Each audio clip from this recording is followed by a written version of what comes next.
A v týchto chvíľach odštartovali poslednú lokálnu predskúšku modrej stuhy Derby Trial pre trojročné kone na 2400 metrov o 140 000 korún. Dopredu vyrazila Ideál, Saturnino a Kirung, to je poradie za Ideál. Ideál teda poprvý raz skúšobne privedie do cieľovej rovinky sedmičku koní Ideál, Kirung a Saturnino. Ideál sa teda podujala udávať tempo v cene Arvy, skončila na 6. mieste. Ideál s Petrom Kubíkom. Potom je tam Kirung a Saturnino, Trezor, Doňa Zira, Avantgard a Agneska. Také poradie pri jazdeckých oddieloch. Stále teda Ideál zostane Vimar Dvorníky od trenérky Marcely Papanecovej v sedle s jokejom Petrom Kubíkom. Náskok asi jednej dĺžky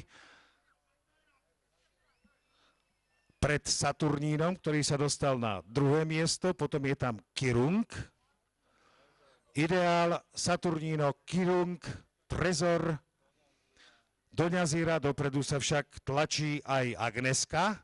Na poslednom mieste Avantgard. Petr Kubík stále vpredu spolu s Ideál, už na konci dlhej steny v predposlednom oblúku. Ideál, Saturnino, je tam aj Kirung, Ideál, Kirung, Saturnino, také je momentálne poradie. V poslednom oblúku pred cieľovou rovinkou Agneska je ešte na rovine. Agneska sa už teda dostala na 4. miesto a Ideál privádza aktérov do cieľovej rovinky. Posledných 300 metrov. Stále je to Ideál, ale útočí tam aj Saturnino a takisto aj Agneska, aj Kirung.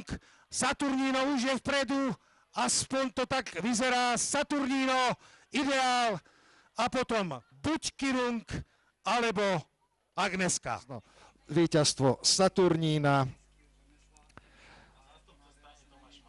v Derby Triale a súčasne aj zástupca stajne Tomáš Mátrala preberá túto cenu. Ako viete, Tomáš Mátrala sa minulý týždeň stal čerstvým jokejom.